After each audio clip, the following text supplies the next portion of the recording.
Greetings and welcome to Simply Good Foods Company Fiscal Third Quarter 2021 conference call. At this time, all participants are in a listen-only mode. A question-and-answer session will follow the formal presentation. If anyone should require operator assistance during the conference, please press star zero on your telephone keypad. As a reminder, this conference is being recorded. I would now like to turn this conference over to your host, Mr. Mark Pogharian, Vice President of Investor Relations. Thank you, sir. You may begin. Thank you, operator. Good morning. I am pleased to welcome you to the Simply Good Foods Company earnings call for the third quarter ended May 29, 2021. Joe Scalzo, President and Chief Executive Officer, and Todd Comfort, Chief Financial Officer, will provide you with an overview of results, which will then be followed by a Q&A session. The company issued its earnings release this morning at approximately 7 a.m. Eastern. A copy of the release and accompanying presentation are available under the investor section of the company's website at www.thesimplygoodfoodscompany.com. This call is being webcast and the archive of today's remarks will also be available. During the course of today's call, management will make forward-looking statements that are subject to various risks and uncertainty that may cause actual results to differ materially. The company undertakes no obligation to update these statements based on subsequent events. A detailed listing of such risks and uncertainties can be found in today's press release and the company's SEC filings. Note that on today's call, we will refer to certain non-GAAP financial measures that we believe will provide useful information for investors. Due to the company's asset-light, strong cash flow business model, we evaluate our performance on an adjusted basis as it relates to EBITDA and diluted EPS. Additionally, adjusted results exclude the mark-to-market effect of the treatment of private warrants per the SEC's April 12, 2021 statement related to accounting and reporting considerations for warrants by special purpose acquisition companies.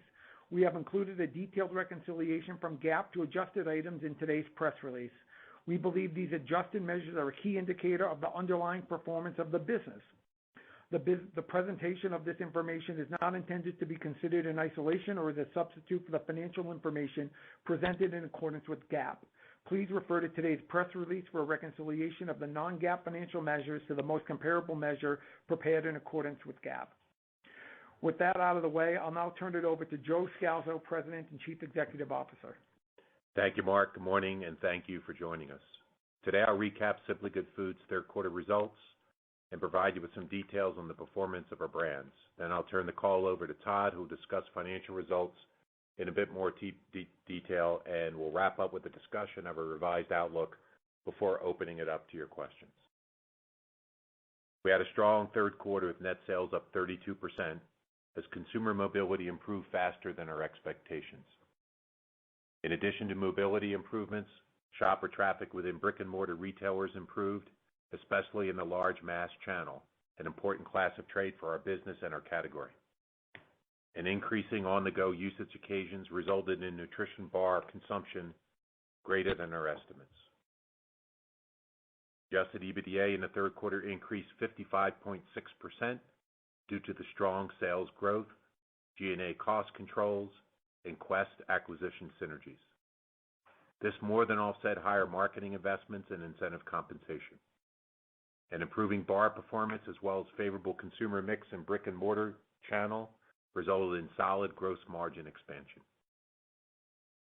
Total Simply Good Foods Q3 retail takeaway increased 29.1% in the U.S. measured channels of IRI, MULO, and C-stores, and outpaced the category. Our Atkins and Quest brand performance was solid across all forms, particularly bars, due to increasing consumer mobility. Throughout the pandemic and now into the recovery, we've executed well and remain committed to do the right things over the long term for our business. In June, we notified customers of a price increase effective in September, as we'll begin to experience higher raw material and distribution costs in this fourth quarter. As we look to fiscal 2022, we believe pricing as well as productivity will enable us to maintain gross margins and continue to invest in initiatives to drive growth. In the first half of fiscal 2021, the nutritional snacking category declined low single digits due to COVID-19 driven movement restrictions. In the third quarter, the nutritional snacking category increased about 26%, as the category lapped weaker year-ago performance. Importantly, Simply Good Foods gains market share across all time frames, as did each of our brands in their respective subsegments of weight management and active nutrition. We were also pleased with the performance in the mass channel, which rebounded during the quarter, driven by improved shopper traffic. And e-commerce growth continues to be solid and was in line with total measured channel performance. The active nutrition segment of the category, which includes Quest, increased over 30% in the quarter. As it has done all year, Quest outperformed the segment. Note that the IRI, MULO, and C-Store universe represents about 70% of Quest's total retail sales. The weight management segment, which includes Atkins, increased low teens in the third quarter on a percentage basis versus prior year. As been the case all year, Atkins continued to outpace the weight management segment. Atkins Q3 U.S. retail takeaway and measured channels increased 15.6%. Increasing mobility, improving shopper trips, particularly in the important large mass channel, and continued buyer growth resulted in solid retail takeaway across all forms. In Q3, bars and shakes increased about 5% and 20% respectively, and improved sequentially versus the first half of the year. Atkins convection momentum continued and increased about 27% in the quarter. We're pleased with the performance of the confection products as well as the innovation we've launched over the last year. Improving shopper traffic in the mass channel was strong, and combined with increased levels of distribution and display resulted in Q3 POS growth of about 25% in this channel. We continue to be pleased by buyer flows on Atkins and growing consumer interest in weight management as the U.S. emerges from COVID-19 mobility restrictions. The strong growth in buyers has fueled consumption improvements for the brand during the fiscal year.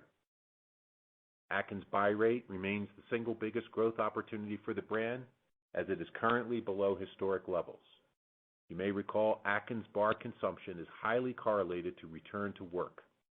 Based on that, we believe as consumer mobility continues to improve, buy rate of Atkins bars will follow. We anticipate continued improvement in consumer mobility, although as we enter Q4, the POS growth rate is affected by more difficult year-ago comparisons. As such, we expect overall Q4 retail sales to be similar to Q3. We expect continued improvement in the mass channel and I'm pleased with the Atkins e-commerce business, although the growth rate is expected to moderate given strong year-ago comparisons. Lastly, in Q4, we have solid marketing, improved distribution, and new innovation that should enable us to continue to build on our year-to-date buyer trends. Now let me turn to Quest, where Q3 retail takeaway increased 56.2% in the measured IRI, MULO, and C-Store universe. Growth was driven by improving shopper traffic in the mass channel, an increase in consumer mobility, and greater on-the-go consumption as evidenced by the strong rebound of Quest bars. Quest Q3 bars retail takeaway increased 38%, more than double the segment growth rate. Recall, Quest bars are about 60% of total Quest retail sales. The snackier portion of Quest products continue to do well and increased nearly 150% in Q3, driven by chips and the launch of new confection items earlier in the year.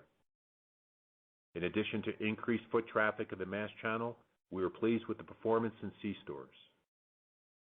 Combined, the mass and C-store channels represent about 30% of Quest retail sales, and in Q3, growth in these two channels were over 60%.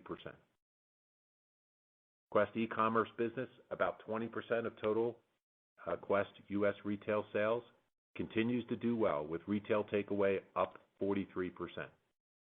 Our business at Amazon remains robust, and growth was strong against all major forms. The specialty channel, while small as a total percent of Quest sales, returned to growth in the quarter. In Q4, we anticipate trends by form will continue and will result in total Quest retail dollar sales similar to the third quarter. We expect that the demand for Quest chips and confection items will remain strong and that supply will be pressured. As such, we have taken actions to ensure there are no disruptions at retail and will be dialing back trade promotions and programming on these items. And we'll continue to invest in marketing and innovation that drives greater levels of consumption and new consumers to our brand. In summary, we're pleased with our third quarter results that were better than our expectations due to improving mobility and increasing shopper traffic in the mass channel. In Q4, we anticipate retail dollar sales to be similar to Q3. Raw material and distribution inflation is expected to be a headwind in Q4, offset by continued improved product and channel mix. Price increase we announced a few weeks ago, as well as productivity, should offset fiscal 2022 supply chain inflation. We believe pricing as well as productivity will enable us to maintain gross margins and continue to invest in initiatives that drive growth. We're executing well against our plan and delivering on our financial objectives with flexibility to invest in the business as a path to increasing shareholder value. Now I'll turn the call over to Todd to provide you with some greater financial details. Thank you, Joe, and good morning, everyone. I will begin with a review of our net sales. Total Simply Good Foods third quarter net sales increased 32% to $284 million. The core North American business contributed 30.7% to total company growth, driven by strong Atkins and Quest volume across major forms and channels. Net price realization in Q3 was negligible. Q3 shipments benefited by about 2% from delays related to the winter storm disruptions at the end of last quarter. Our core international business was a 2.3% benefit to sales growth, driven by strong gains in Australia for both Atkins and Quest.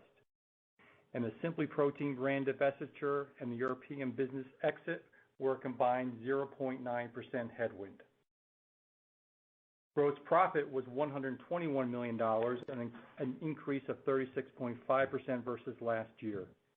Gross margin of 42.6% increased 140 basis points versus the year-ago period, driven by positive product form and favorable customer mix in the brick-and-mortar channel. In Q4, we anticipate supply chain costs to be higher. Specifically, raw materials inflation will be a headwind, as well as freight and warehouse expenses as we begin transitioning to our new distribution center.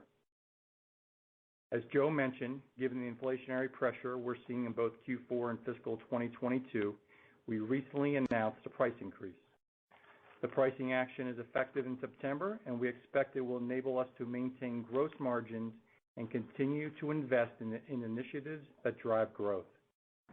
Adjusted EBITDA, which excludes Quest integration costs, restructuring expenses, and stock-based compensation, among some other things, increased 55.6% to $67.5 million, primarily due to greater than anticipated sales, cost control measures, and Quest acquisition synergies. SG&A expenses were greater than our estimates. Specifically, selling and marketing expense increased $6.3 million, driven by incremental brand building investments on both Atkins and Quest. And G&A expenses increased $1.5 million as higher incentive compensation was partially offset by cost control measures and Quest acquisition synergies. For the full year, the company continues to anticipate that marketing expense related to its core businesses will increase at least in line with organic sales growth. Moving to other items in the P&L, interest expense declined $0.3 million to $8 million due to the pay down of the term loan. Although the additional debt pay down in the quarter resulted in greater non-cash amortization expense of deferred financing fees. Our statutory tax rate in the third quarter was 27.0% versus 26.9% last year. Net income in Q3 was $5.9 million versus $48.1 million in the year-ago period. The decline reflects a non-cash charge of $35.8 million related to the remeasurement of our private warrant liabilities. Year-to-date results are as follows. Net sales increased 25.5% to $745.8 million, driven by the acceleration of the business in the third quarter and the full 39-week impact of the Quest acquisition. Gross profit was $305.3 million, an increase of 29.2%. Gross profit in the prior year was affected by a non-cash $7.5 million inventory purchase accounting step-up adjustment related to the Quest acquisition. Recall, the non-cash inventory purchase accounting step-up impacted year-to-date 2020 gross margin by 130 basis points. Excluding this amount, gross profit was $243.6 million last year, and gross margin was 41%. Year-to-date, fiscal 2021 gross margin of 40.9% is essentially in line with the year-ago period. As I stated earlier, we expect supply chain inflation beginning in Q4 and anticipate gross margin for the quarter to be about the same as prior year. Adjusted EBITDA increased 35.9% to $158.8 million, primarily due to higher Q3 gross profit and the inclusion of 39 weeks of Quest results in the current year. Excluding Quest integration costs, restructuring expenses, and stock-based compensation, SG&A expenses increased $19.8 million. Specifically, selling and marketing expenses increased 18.4% to $82.1 million. The increase was driven by higher brand building initiatives and the full year impact of Quest. G&A expenses increased about 12% or $7 million due to higher incentive compensation and the inclusion of Quest. Moving to other items in the P&L, the net impact of interest income and interest expense was an increase of $2 million due to a full 9 months of acquisition-related debt. Our year-to-date statutory income tax rate was about 27%. Net income was $22.6 million versus $104.9 million in the year-ago period. The decline of $82.7 million is primarily due to the non-cash charge related to the remeasurement of the private warrant liabilities. Turning to EPS, third quarter reported EPS was 6 cents per share diluted compared with EPS of 17 cents per share diluted for the comparable period of 2020. In fiscal Q3 2021, we recorded a non-operating, non-cash charge of $35.8 million due to the change in the fair value of the outstanding private warrants. Depreciation and amortization expense and stock-based compensation was $6.7 million, about the same as the year-ago period. Costs associated with Quest integration and restructuring were $0.4 million, $5 million lower versus last year, and we had a legal settlement gain of $5 million. Adjusted diluted EPS, which excludes the items just mentioned, was 43 cents, an increase of 17 cents versus the year-ago period. Note that we calculated adjusted diluted EPS as adjusted EBITDA less interest income, interest expense, and income taxes. Year-to-date reported EPS was 23 cents, while year-to-date adjusted diluted EPS was 97 cents versus 71 cents in the year-ago period. Note that the calculation of adjusted diluted EPS in Q3 and year-to-date period assumes fully diluted shares outstanding of 101.9 million and 101.1 million shares respectively versus 97.6 million and 97.2 million under GAAP. The difference versus GAAP is due to the exclusion of the private warrants and fully diluted shares outstanding under GAAP due to the private warrants being classified as a liability on our balance sheet. Please refer to today's press release for an explanation and reconciliation of non-GAAP financial measures. Moving to the balance sheet and cash flow, in May 2021, the company paid down $50 million of its term loan, and at the end of the third quarter, the outstanding balance was $506.5 million. In the third quarter, the company generated about $52 million of cash, resulting in year-to-date cash flow from operations of $91.8 million. As of the end of Q3, the company had cash of $90.2 million and a trailing 12-month net debt to adjusted EBITDA ratio was 2.1 times. Capital expenditures for the year-to-date period were $3.2 million. We still expect $5 to $6 million of CapEx in fiscal 2021, driven primarily by equipment for our new warehouse.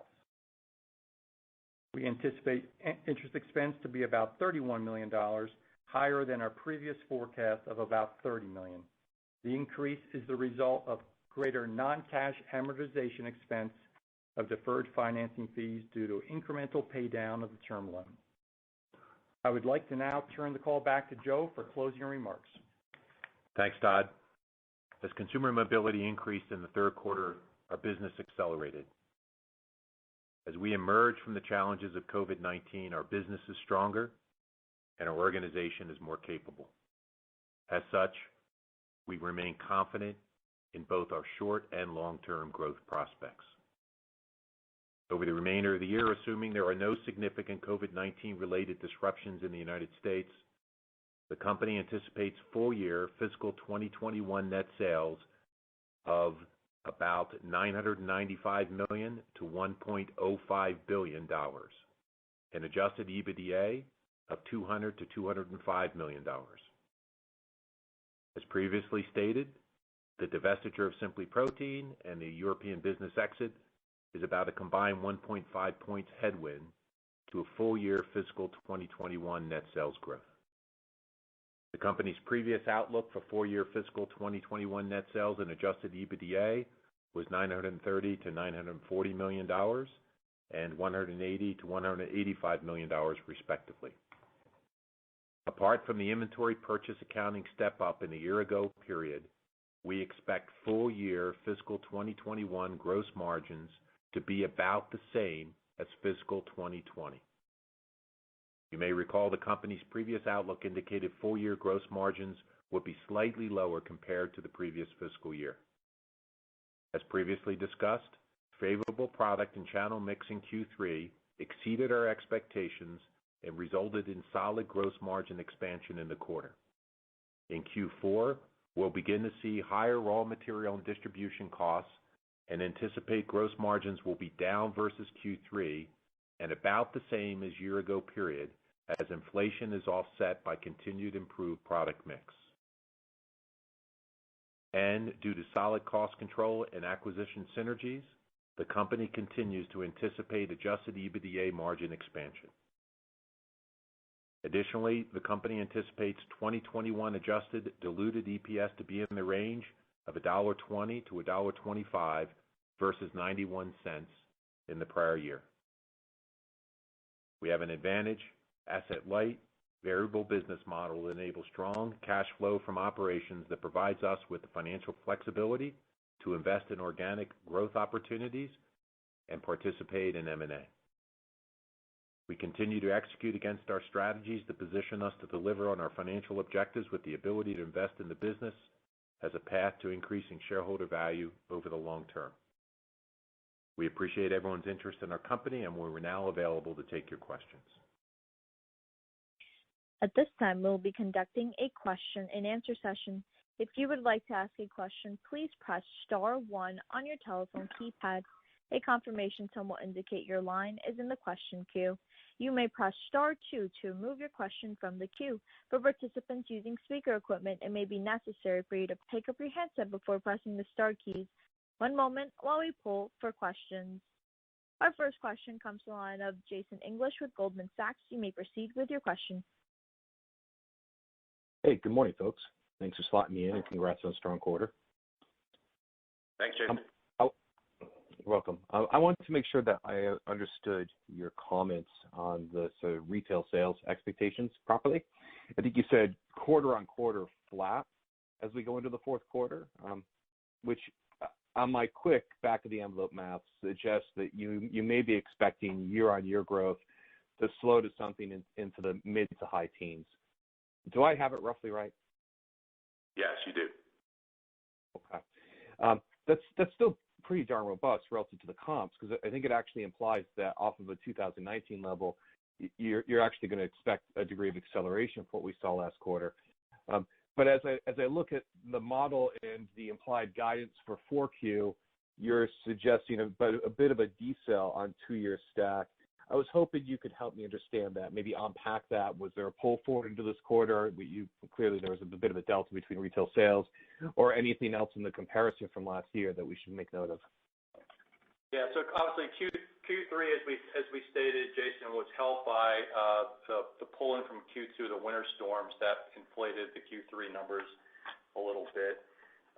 The European shutdown is now fully in place, so that's going to affect Q4 more, along with the Simply Protein divestiture. That's been tracking about a 1-point headwind. That's now going to be a 3-point headwind in the quarter. And then from a shipment perspective, we just typically pull inventory out of the system late in the year, so we're anticipating that's going to happen again. Got it. I didn't appreciate the elevated Simply Protein comp in the fourth quarter. That's helpful. Switching gears real quick, and Joe, you kind of alluded to this, I think, with the consumer and the re-engagement with weight management. We hear from Weight Watchers an expectation and anticipation of an off-cycle resolution season, if you will, that they're anticipating to happen throughout the summer and particularly late fall. Are you beginning to see that take shape, and do you also expect to see something like that as we enter the fall and maybe back to school, back to work period? First, I would say we're really pleased with the growth of the Atkins business. The thing that's frankly surprised us throughout the fiscal year is that, despite movement restrictions and people not being out and about, our buyer performance has been outstanding. So we've seen strong buyer growth throughout the fiscal year, even in the midst of COVID. So as we move through the summer and into the fall, I would tend to agree with Weight Watchers. There's going to be a catalyst as people get out and about more fully, that I think will drive renewed interest in weight management. We're kind of gearing up. Todd mentioned that we've made incremental marketing investments. We'll continue to do that through the fourth quarter, and we're kind of gearing up for kids back to school, folks back to work as kind of that catalytic event. So you should expect us to be ready as we kind of move through August, September, October, expecting that and investing appropriately for it. Yeah, makes sense. Thanks a lot, guys. I'll pass it on. Our next question comes from the line of Chris Growe with Stifel. You may proceed with your question. Hi, good morning. I'll add my congratulations for a nice quarter there and outlook. I have two questions. The first one, as you see this consumer coming back to the Atkins brand in particular in the mass channel, is it just the raw number of incremental users that are using the product that are coming back, or are you seeing more heavy users, engaging with the product, if I can say it that way? I'm just curious what you're seeing, in particular in Atkins, as sort of the consumer comes back to the mass channel. Too early to call on a quarterly basis. We continue to see strong buyer participation. So both new buyers and retained buyers are strong on the brand. So in the case of mass, foot traffic really improved. Now they're up against softer comps, but you're starting to see mass pick market share back up in the category, both categories, in fact. And given our development in particular on Atkins and mass, that's helped our business. So far it's been a number of buyer dynamics. Buy rate continues to be kind of below historic levels just because of the number of occasions aren't what they normally are. It'll be interesting, frankly, to see how the mass dynamic plays out in the fourth quarter and first quarter and how that might affect buy rate going forward. Yeah, okay. And then I just had a question also on bars, and if I heard right, I think you said maybe the bar category was up 15%. I think you said Atkins was up 5%, and it sounds like Quest gained share in bars. Just want to make sure I was correct on those numbers, number one, and number two, kind of what's behind those? Like, what's driving Quest growth to gain share, and Atkins with such strong, new product innovation, what's causing it to lag that category, if that number is correct? Yeah, Atkins is more dependent upon being back at work and being in transit than even we expected. And if you look at Quest got a few dynamics that are helping it. One, It was down more this time last year, so its comparables are a little bit easier. C-stores rebounded, which is an important component to its business, and we're even seeing specialty start to come back. Lastly, our sales team has done a really nice job of building distribution into drug mass on bars. So that triple threat's really helped accelerate Quest as we've kind of moved through the third quarter. Okay, that's great. Thanks so much for your time. Our next question comes from the line of Faiza Alwy with Deutsche Bank. You may proceed with your question. Yes, hi, good morning. Thank you and congratulations from me also. First, sorry if I missed this in the prepared remarks, but I was hoping you could give us a breakdown of Atkins versus Quest sales in the quarter.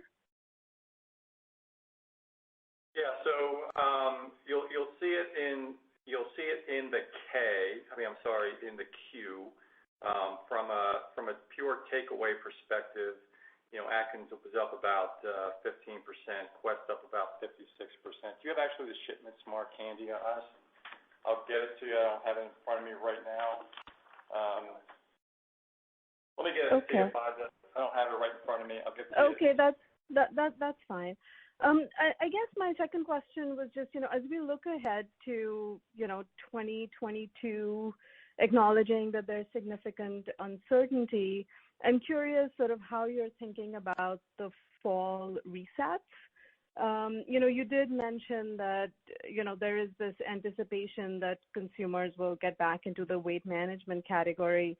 So I guess I'm wondering, are retailers thinking about it similarly? Do you expect the category to gain incremental shelf space? And, maybe how are retailers thinking about, big brands versus, smaller new brands sort of in this new normal? Yeah, let me try to unpack that. There are a lot of questions in there. First, I would say that we like our product pipeline. We have a very talented R&D organization, terrific marketers. The pipeline that we had this spring and in the fall we think is pretty compelling. So I suspect, we don't like to talk forward too much. I suspect we'll do really well in the resets. In general, COVID has taught retailers that big brands are important, that if you just think about the dynamic that was going on in COVID, you were fighting for shopper traffic. Big brands matter.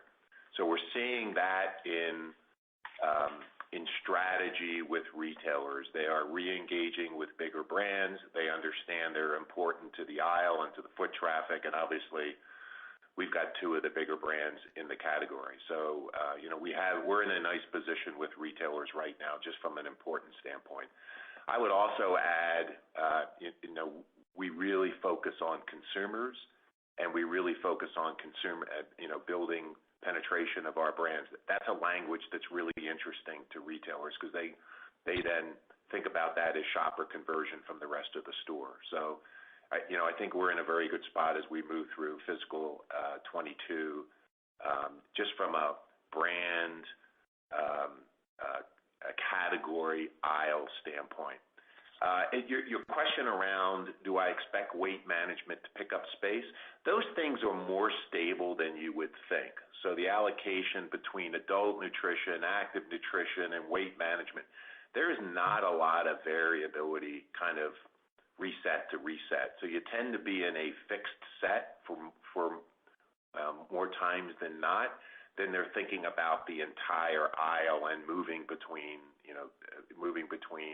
the three subsegments. That's more rare. But I think overall, we're in a really good position as we move through the summer and into the fall for the resets. Yeah, and Faiza, Atkins was up low 20% in the quarter, Quest in the 40s, so strong performance from both brands. Great, thank you so much. Welcome.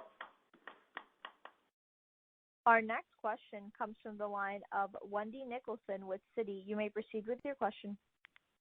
Thanks. Good morning. First question in terms of pricing, just order of magnitude, is there anything you can tell us in terms of how much pricing you'll take? Is it going to be on both Atkins and Quest? And, is there any risk, given just how fragmented, particularly the bars category is, do you think there's any risk of sort of elasticity when those prices go into the marketplace? But first, I would say we calculate as we think about pricing and inflation, we calculate elasticity into our model. So be confident that we understand that dynamic pretty well. Pricing, we're executing a mid to upper single-digit price increase. It is on both brands. It's different as a percentage because the inflation hits the brands a little bit differently. And so from a execution standpoint, we're in the early stages with conversations with customers. Obviously, this is not a conversation that's in isolation, right? There are manufacturers across the board taking pricing as we speak. So, and with staring at inflation, significant changes in inflation as we move into fiscal 22. We're pretty confident that we'll work through this with customers and execute against the price increase as we move into September. Terrific. And it just sort of more broadly on the Atkins sort of momentum, do you have a sense sort of for the demographics of the new customers that you're bringing into the brand? Younger, I know you've said it's an issue of mobility, but just in terms of demographics specifically on Atkins, I wonder where you're taking those customers from.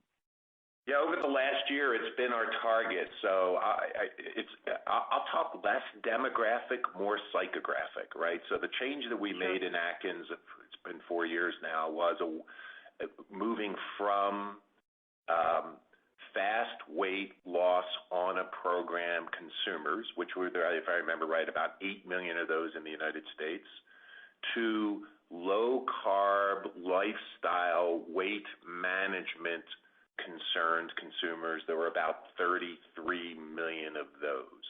If you just look at the 8 and the 33, they tended to get younger, tended to get a little bit more active because you're moving away from fast weight loss. You're moving directionally towards more lifestyle oriented, directionally more healthier people, directionally with people that it's less about, I got to lose weight right now, more about, I want to live right, and I'm looking for solutions to do that. Those tend to be a little bit younger, a little bit more active than the original target.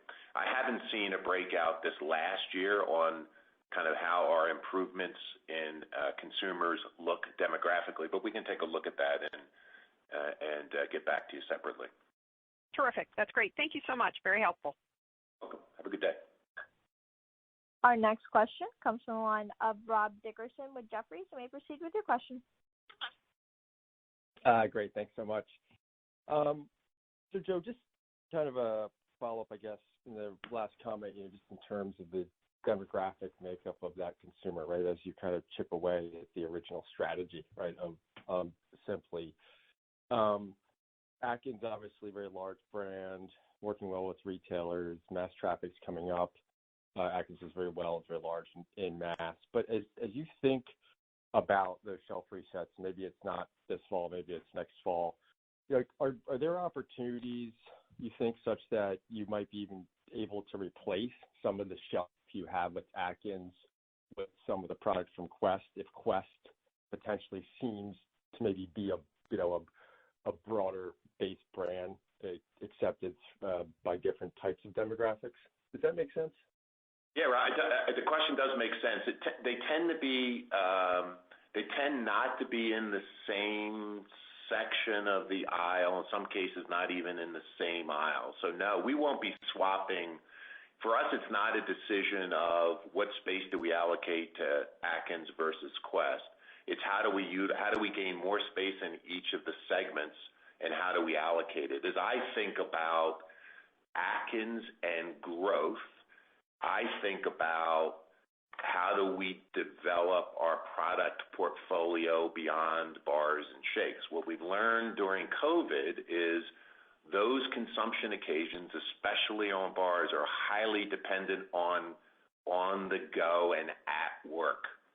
And we've also learned from our Quest business that the snackier portions of that portfolio and confections on Atkins are all the time consumption products, not dependent upon that. So you should expect us, and it's the way we're thinking, to develop our other forms to even a bigger portion of our portfolio. It insulates us to some degree on the kind of back to work dynamic. And not surprising, confections on Atkins growing double digits. Our confection business in the earliest stages on Quest growing strong. Our chip business just crazy strong. So expect us to continue to do that. It also leverages what we think is our competitive advantage, which is the best R&D organization in the category. All right, super. That makes sense. And then I guess just coming back to Jason's original question, just on the top line as we go into Q4, and then while I respect you probably don't want to give guide for fiscal 22, there's some commentary on pricing and gross margin, so kind of take a shot on the sales side. If I look at the data set over the past 4 months, just even week by week, right, total dollar sales have been pretty consistent, right, and very strong, very impressive. If just like you said on the Atkins piece, more correlated to work mobility, we're still in the summer. Some people are going back to work more, but not everybody, not yet. There's not as much critical mass, and probably that improves into the fall. While at the same time, as Jason pointed to, like there could be a kind of an off-cycle resolution period. So kind of if I'm just thinking about the retail data sets, it seems as if there is still potential upside, obviously, to the guide, because it would seem like the retail data sets wouldn't necessarily be decelerating that much in the U.S., right, if we're ignoring the Europe piece. And then the storm was a couple percent, but not that much. So I'm just trying to kind of gauge, like, off the commentary, just to be clear, Q3 very strong, maybe Q4 decelerates a little bit. But if we're all thinking about the first half of next year already, it would seem as if there could be increased momentum on an absolute dollar basis as we're coming out of Q4. Does that make sense? Yeah, it does. And look, obviously there's a couple of variables here. Q4, as we stated, sequentially, the volume at retail should be, pretty much the same. We're obviously lapping stronger numbers a year ago, particularly on Quest. So the comps are getting a little bit harder. From a shipment perspective, as I mentioned, we do tend to pull inventory out, especially in Q4. So that's going to be impact to sales. But we'll see how it plays out and how mobility, if it continues to accelerate or not. That's still a little bit of an open question. We're not anticipating that it does. As we get into next year, obviously we're still working through the price increase, so that's a big variable. We'll obviously get back to you at the next earnings call with much more detail on next year's plan. But as you said, first half, just big picture, first half should obviously be stronger than the second half because we are comping still a weak first half COVID impact in this fiscal year. So the first half should be relatively strong. Gross margins, as we said, our goal is to maintain the gross margins despite the inflation out there. And look, at the end of the day, we love the momentum of this business. We feel great about it. But we'll get back to you in the next quarter with more specifics on next year. Rob, I'd also say that I don't think we're going to see big shifts in consumer mobility Q4 to Q3. I think it feels more, just if you look at the U.S., it feels more the same. The big shift was in Q3, I think, where it changed very, very quickly. Almost like a switch flipped. I think it's going to stay more the same. I think when kids go back to school, I think that'll be if there's a catalytic event in movement, it's going to be when they put kids on a bus and they go back to school. And, just looking at how businesses are thinking about this, it feels more like post-Labor Day back to office. Some of it's happening now, but I think you're going to see a big shift after Labor Day. In fact, I'm pretty confident that that's when we're going to see kind of an inflection point in people being out and about. Okay, fair enough. And then just quickly, Joe, on the M&A side, I think Todd saw it in the numbers. You mentioned you paid down the term loan, leverage getting a little bit better, good free cash flow, great Q3. So just in terms of kind of how you're thinking about the M&A pipeline, I'm not sure what you're seeing out there. Kind of any canned answer is fine. Just trying to check the boxes I do usually on the acquisition front. Yeah, we're active. There's a pretty good pipeline. We're looking at things as we speak. As I said before, we love this category. We'd love to continue to get more scale in the category, and we'll look at the assets that are in the space. Our screening process is pretty simple. We're looking for strong consumer brands with unique positionings and some pretty good understanding of who the user base is, so we know how to recruit. I think our competitive advantages are we can build distribution in food, drug, mass, small format pretty quickly. We understand how to build household penetration, so understanding the consumer dynamic, who that consumer is, what the brand positioning is, we feel like we're pretty good at that, and we're pretty good at innovation. So we're looking where we can use those capabilities to accelerate growth of assets that are out there. And if there's an asset out there in our space of a decent size, you can bank on that we're looking at it. All right, super. Thank you. Our next question comes from the line of Eric Larson with Seaport Research Partners. You may proceed with your question. Yeah, thank you, and congratulations on the quarter, everyone. So my first question revolves around a little bit more clarity on your gross profit margins. I'm assuming you're talking percentage gross margins, but I would assume that you're pricing more to protect your dollar gross profit margins, and maybe a little bit more than that. But then with that, then in order to maintain percentage gross margins year over year next year, that would then require probably continued favorable product and channel mix. Is that the right way to look at how you're talking about your gross margins? Yeah, so first of all, to clarify, it's on a percentage, not dollars. We're trying to, the goal is to maintain, we have some, some pretty significant inflation next year. Our objective is to price effectively enough to maintain that gross margin percentage, so offset the inflation. We'll see. As you mentioned, we've had a nice benefit here in the second half as bars have rebounded, as brick and mortar has rebounded. We'll see. I think we'll see some more of that in the first half of next year. Then it'll kind of level out. But we are, our objective here is to price to offset the input cost inflation that we're seeing, and to be clear, on a percentage basis. Okay, thank you for that. And then my follow-up question is really on your indulgent brands, i.e. things like Peanut Butter Cups. They were very strong, I think, for both Atkins and Quest in the quarter. Are you seeing different buyers for those products? Are they the same buyers? And are your buy rates actually better in your indulgent products? Curious as to more of the consumer demographic dynamics on the indulgent line. Yeah, I apologize. I don't know that data by product form. So we tend to think brand first. But what I would tell you is why it's doing so well is it's a different use occasion. So if you think of a bar and shake, tends to be kind of afternoon to early morning. It tends to be a hold me over between meals or a meal replacement. The snack-tier portions of our portfolio are not that. They're indeed just a snack. They're kind of indulgent. Sometimes use can be after dinner. So in the confections area, the peanut butter cups that you mentioned, the entire lineup in Atkins can be after dinner kind of consumption occasions. So I think it's, if we went in and looked at the data, I wouldn't guess we would see different dynamics, consumer dynamics based upon that. I think you're just going to see different use occasions and different need states that consumers are purchasing those at. All right. Thanks for the insight. Yep.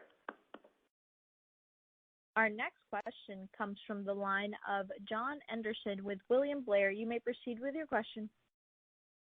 Good morning. Thanks for the question, and congratulations on the strong quarter. I wanted to ask, you talked a little bit about the success you've had acquiring new buyers, specifically, I think, relative to Atkins, but also the fact that the buy rate continues to kind of lag historical levels, given the fact that we haven't fully returned on the go, pre-COVID on the go use cases. Could you talk a little bit more about the rate of new buyer acquisition and/or how far off the buy rate is today versus historical levels, to give us a bit of a sense of the progress and opportunity that those two metrics represent? Yeah, so I can give you high level kind of how the algorithm works, that you get a sense of it. So in any one year, our new buyers, so first year buyers on Atkins, buy somewhere in the area of 30 to 35 servings. Year 2 and beyond, buy 3 times that amount. So if you think about it, we have multiple times weekly buyers in retain. So retain in any one year, the volume in your year is mostly driven by retained buyers. Your new buyers are a pretty good proxy for how you're going to perform in the next year, because we retain a certain portion of those people. So as you look at then our buyers, our increase this year in let me step back. I'm sorry. The buy rate becomes very sensitive to total volume, especially when you apply it against retained buyers.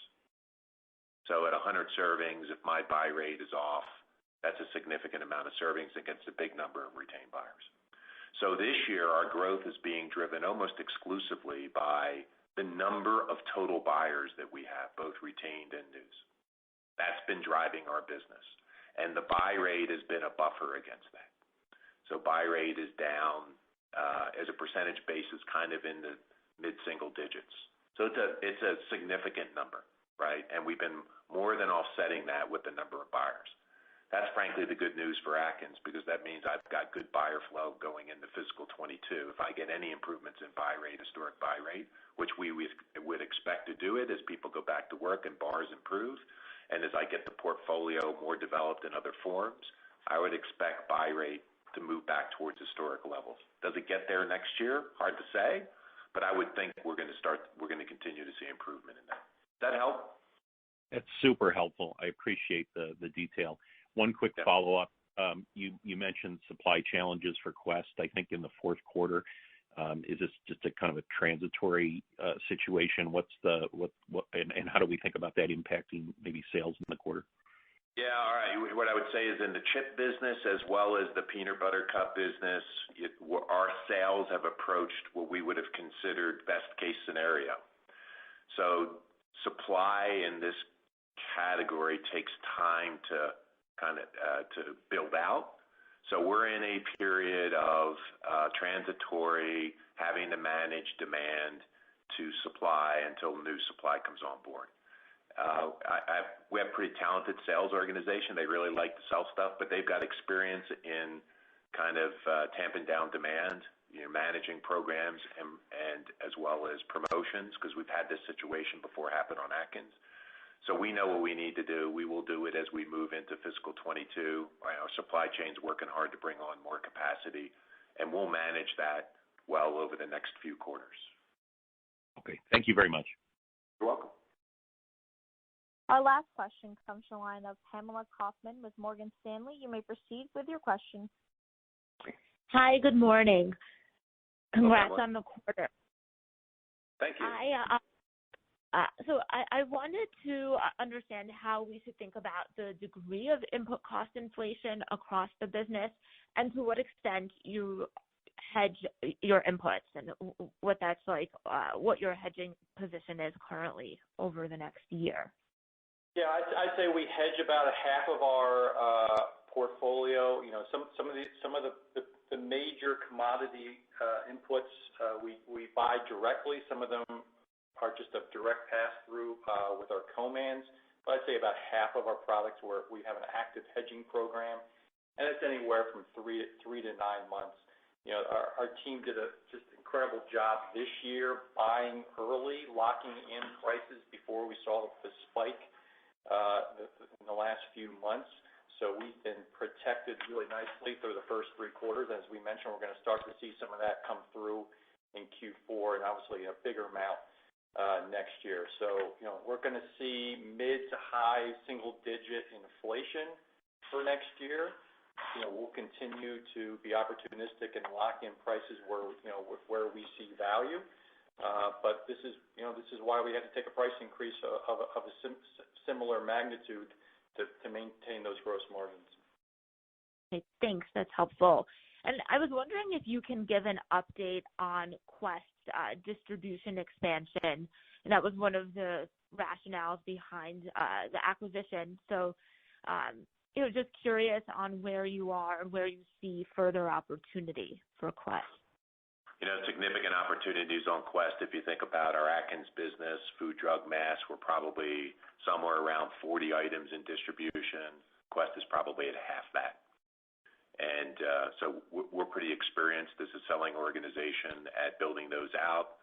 As part of our sales team, we've inherited some pretty talented Quest folks too, who are pretty good at that. So I would expect you're going to continue to see improvements. I think the year-to-date number on Quest is mid-teens, approaching 20% distribution gains. And we're still in early innings, and the innovation pipeline's pretty good. Thanks. Can you comment on some of the innovation that you have planned for Quest and Atkins and visibility into gaining shelf space for those products? No, I prefer not to do that. I'll talk to you about it once it's in the marketplace and performing. Okay, sounds good. Thank you. All right. You're welcome. Ladies and gentlemen, we have reached the end of today's question and answer session. I would like to turn this call back over to Mr. Joe Scalzo for closing remarks. Thanks for your questions and thanks for your participation on today's call. We hope you'll continue to remain safe and look forward to updating you on our fourth quarter results in October. Have a good day. This concludes today's conference. You may disconnect your lines at this time. Thank you for your participation. Enjoy the rest of your day.